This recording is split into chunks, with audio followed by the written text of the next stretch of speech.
Good morning, everyone, and welcome back to It's a New Day. Kim Kennedy welcoming you to the program. So glad that you can be with us. We are getting started on our next segment with a familiar face around here, WFYL, and a good friend of the station. That would be Monco Commissioner Joe Gale. Hey, Joe, good morning and welcome. Good morning, Kim. Thanks for having me on the program. And we're glad that you can join us. And we know that you're a busy man, Joe, but you're an incumbent. And as you reminded me before we went on there, you're up for re-election. And I thought, it must be a 2-year term. But you informed me that it's a 4-year term. It's like 4 years have gone by already, but it has. And Joe, can you summarize for us what the first 4 years have been like? There's some new people who have moved into the area, didn't know you, didn't have a chance to vote for you the first time around.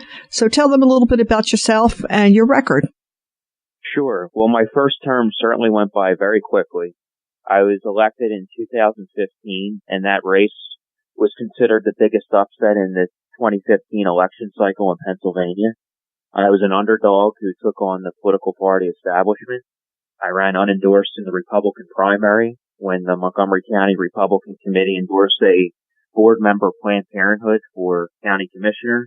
I was outraged by it, and I wanted to give the voters in the primary a clear conservative choice, and I ran to give them that choice and was honored to win.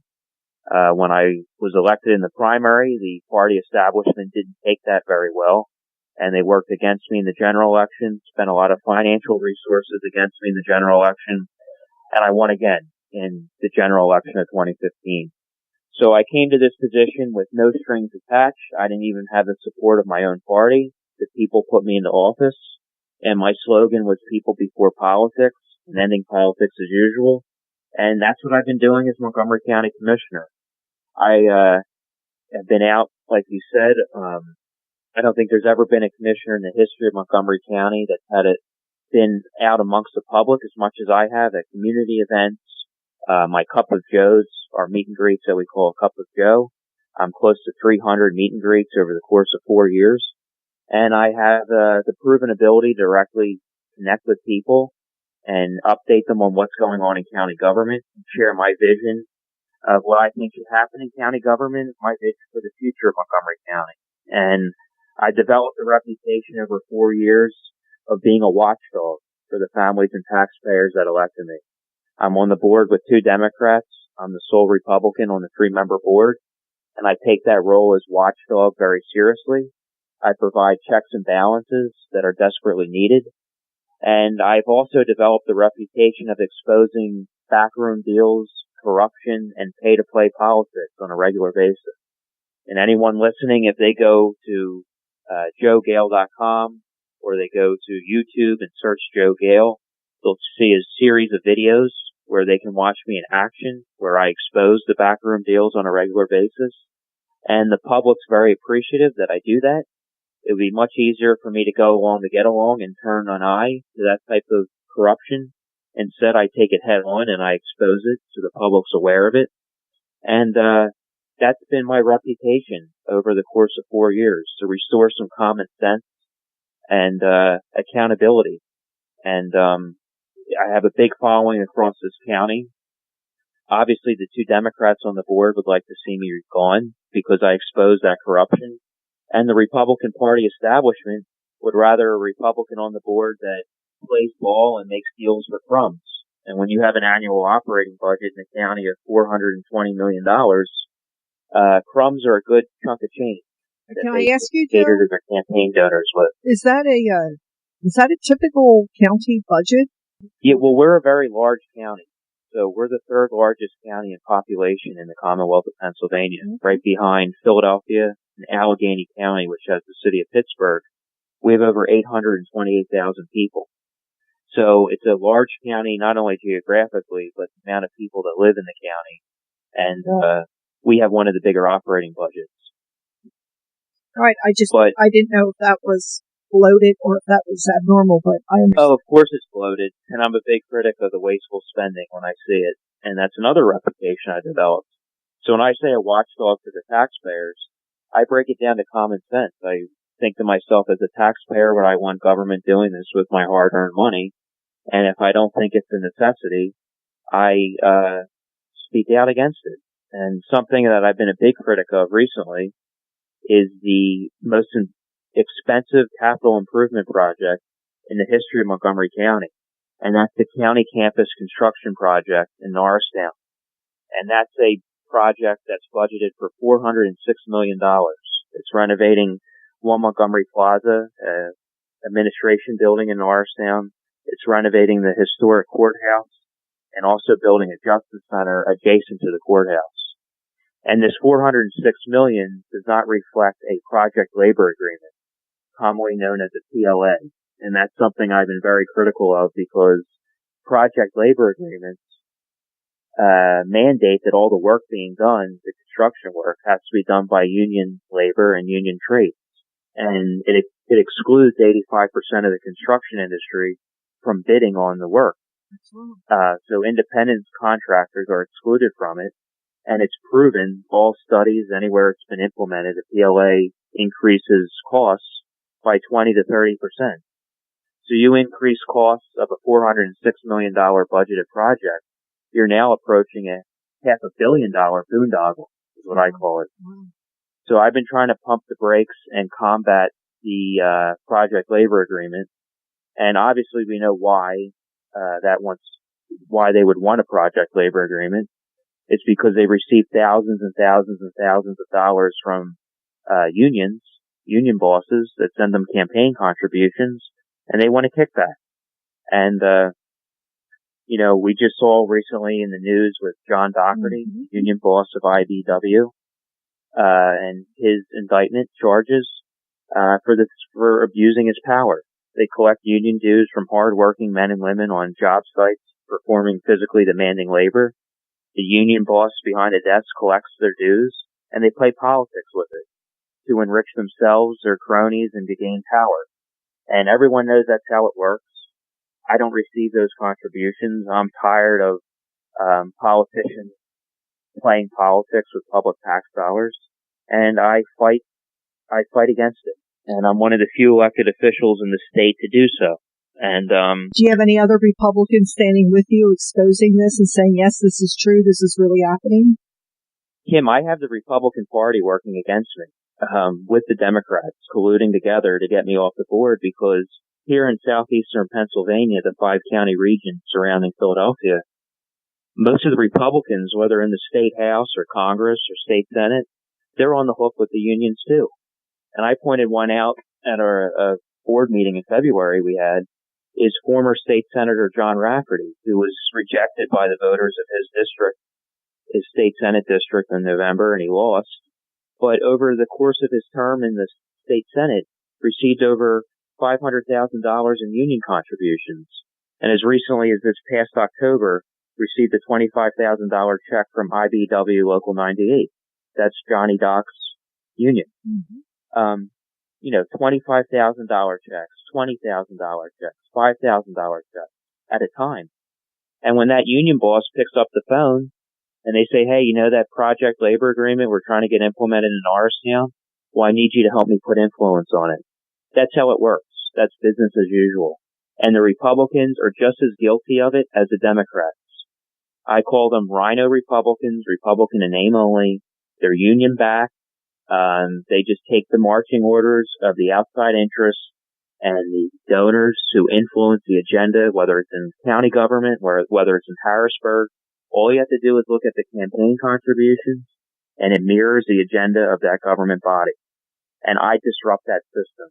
And the fact that I'm a disruptor and I call it out, I become a threat to the status quo and the establishment. And that's why they're working together, both parties, to take me out of office. And that's why I'm running with a running mate that I can trust and someone that shares my values and will be a soldier next to me in this battle. And that's my brother, Sean Gale. Politics, you can't trust any of them. It's a cutthroat industry. My brother has my back. I have his back. He's extremely qualified for the position. He's an attorney who serves as general counsel of a large behavioral health company, a corporation. He's a corporate general counsel for a large company on the front lines of battling the opioid crisis this nation's facing, has a law degree from Villanova Law School where he earned a full scholarship, undergrad degree in finance and real estate from Temple University. He has experience in real estate law, and he's electable. He served as my campaign manager in 2015 when we pulled off the big upset and beat the establishment 4 years ago. And I credit that success to Sean. He was the brain behind that successful campaign. So the Gale brothers are a threat to the political party establishment. When we get into office, we have to win the primary on May 21st. The listeners have 2 votes for county commissioner on May 21st. That's the primary date. I urge them to cast their votes for Joe Gale and Sean Gale. And then we will be a unified ticket going into the general election in the fall, where we'll take on the Democrat incumbents head on. And I come to this race with a lot of name recognition. I have more name recognition than the 2 Democrat majority commissioners combined. My brother shares that name. We're both Gales. And we're not going to be outworked. And what's unique about this ticket is I am a staunch conservative. Everyone knows where I stand. I'm not wishy-washy. I don't put my finger in the air and see which way the wind's blowing. Everyone knows where I stand on the issues. I'm an unwavering, common sense, independent conservative. You certainly are, and Joe. I will give you credit there. Just a couple of things, a couple of observations as you're speaking. One of them, which is so important, because we see on the other side in the DNC where real conversations shut down some time ago. In fact, it's chilling to say that if you step out of line and if you decide to have a real conversation, a lot of people who do that are now deceased. So right. I sincerely hope that my friends on the Republican side will embrace your forthrightness and say, yeah, let's be the party that has real conversations, that talks about real issues. Let's take these issues to the voter and let them know what's going on about the corruption and fraud. Are you doing that, Joe? How do you disseminate this information? This is the difference. This is where the Republican Party has gone wrong over the last 3 decades in Montgomery County. The Republican Party is supposed to be the party of conservative values and principles. So before anything, I'm a conservative. That are my values and principles. The Republican Party is supposed to identify as that. Instead, as people moved from Philadelphia to the surrounding suburbs, and they brought their Democrat registration with them, the Republican Party did a poor job on combating that influx of new voters. Instead of championing conservatism and debating it and saying why capitalism and conservatism works, that's the reason why you're moving to the suburbs, instead, the elected officials and candidates took another approach. They tried to be Democrat-like. They said to the public, hey, it's okay. I'm registered Republican, but I really vote like a Democrat. And over the years, they've alienated the conservative base, and Democrats are going to vote Democrat anyway. We should have had a contrast of ideas, a contrast of principles, conservatism versus liberalism. But what I've come to learn is that in party politics, it's not about conservatism ideology and liberalism ideology. It's a business. And the Republican Party bosses are best friends with the Democrat Party bosses. And they collude. They collude to get power and wealth out of government. That's why it's an endless cycle of corruption and scandal. And like I said earlier, I disrupt that. And, here in southeastern Pennsylvania, establishment collusion between both parties is alive and well, and it has a long history. And you see it with the former Montgomery County Committee chairman, when I beat the party, Mike Verb, a former state representative, a quote-unquote Republican, is now working for the Democrat Attorney General, Josh Shapiro. Mm-hmm. So you have to think to yourself, why would a Democrat Attorney General hire the former Republican Party boss out of Montgomery County? It's not because of credentials and the spirit of bipartisanship. It's because of establishment collusion. These party bosses are best of friends. And, you see it with the state party chair, Val DeGiorgio. His wife is a former employee in Montgomery County as the county's commerce director under a Democrat administration. So why would a Democrat majority administration hired the state Republican Party boss's wife as a commerce director. It's establishment collusion. And everyone knows that's how business is done. And it's no longer about values and principles and conservatism and liberalism. It's a business. And that's why I have so much public support. The public's fed up with that. They're fed up with the pay to play, fed up with seeing people getting locked up and going to jail. And my brother and I offer a new vision for the future of Montgomery County. Two young guys on a crusade to end the culture of corruption in government. And I think the public, I know the public, like I'm out there all the time, they're thrilled and they're very excited about the Gale brothers ticket. And on May 21st, I look forward to having a great victory in the Republican primary. This is really awesome. As you're talking, I'm thinking about another very famous talk show host, one that I cut my teeth on, who would say, every time you put conservative values out there and you communicate them accurately, they beat Democrat ideas hands down. If it's articulated correctly. And I wish that more politicians would embrace that idea that our ideals are proven. I mean, look at socialism, Joe. Name a country where it has worked. You're right. It never has. And we talk about countries in South America. Oh, look at Venezuela. Yeah, where it totally destroyed their economy, yes. Everything. And capitalism built the greatest country to ever exist, That's America. Right. And we're going away from the direction that our nation was founded upon. And we need to embrace that, turn that around. And I do appreciate you saying that. I really do. And we need to be that party that says, our system perfect? Of course not. But let's compare it to, let's have a really honest conversation and stack it up against socialism, against those who are, the AOCs, people like that who say, yeah, it's great. Let's bring that in here. And well, let's talk about it first. It's great. We have a representative government and I appreciate you. You're communicating, you're talking to people, you're reaching out. That's so critically important. I hope you're inspiring other younger people to get involved in the political system and follow your example of wanting to go back to a representative form of government. And it works. It obviously works. Tell us about your vision going forward.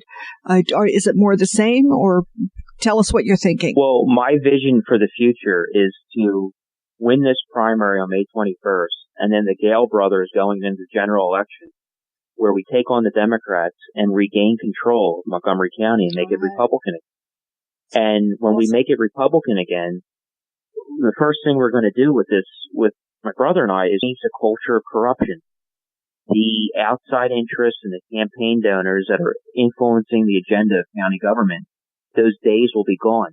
We are going to put people first, and we're going to have efficient government. We're going to cut the wasteful spending. We're going to eliminate the cronyism when they hire their political hack allies and government patronage jobs. We're going to get it out of here, and we're going to restore common sense. This is the only ticket that can win in November and do that. The Republican Party would rather see me paired with one of their insider candidates because they know it would be a shock if I didn't come in the top two. I have a lot of popularity across this county. So they want to make sure that the second Republican is not my brother Sean, and it's one of their insider candidates, and then cut a deal with the Democrats in the general election where I'm cut and they orchestrate votes in support for the other Republican who's not Joe Gale. And that speaks volumes on itself, because it shows that I'm doing something right.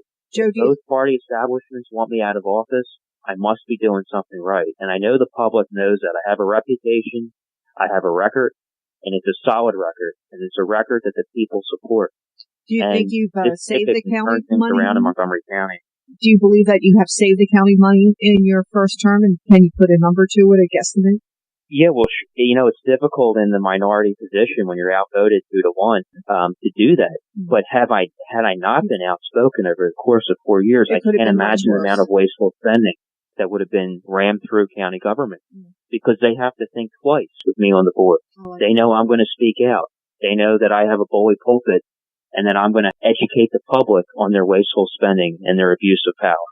And if I was like my predecessor who just voted unanimous with the Democrats, it would be a gravy train, and you'd see more wasteful spending. And, thankfully, I've had the opportunity to provide those checks and balances and be a watchdog for the taxpayers. And I'm sure they're all grateful to you for doing that. I know that there's some debates coming up. I believe there's one coming up tonight, Thursday, the 28th, isn't there? Yes. Where is that at? Can you give us the details? I believe it's at 6:30 p.m. at the Upper Merion Township building. And how have they been going for you? So, my brothers attended the first two forums. There's 3 other primary opponents other than ourselves. There's 5 candidates running for 2 seats. And I made a pledge when I took office to put people before politics. And I put my role as commissioner before politics. So if there's a community event, if there's an event where I have to update constituents on county government, that's a priority, and that comes first. That comes before a candidate forum with the Montgomery County Republican Committee. And what's unique about the Gale Brothers ticket is we have the ability to divide and conquer. We're the only candidates running as a team.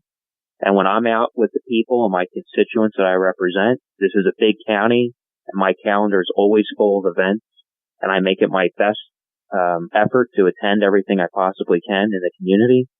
I do that first, and my brother has gone to the candidate forums. He's done an excellent job.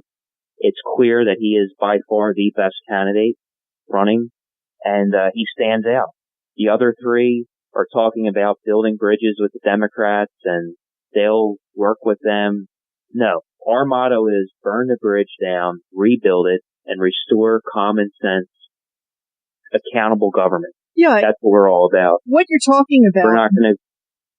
Go ahead, Kim. No, I'm very concerned about wasteful. This isn't the only situation we're hearing about, Joe, where there is fraud going on with wasteful spending. There's a situation in Colonial School District where friends of the Democrats, because there's no opposition since it's one party rule in Montco, you've got special favors being given out to contractors, and their bids are 3 times higher. They're when they hand, because there's no competition.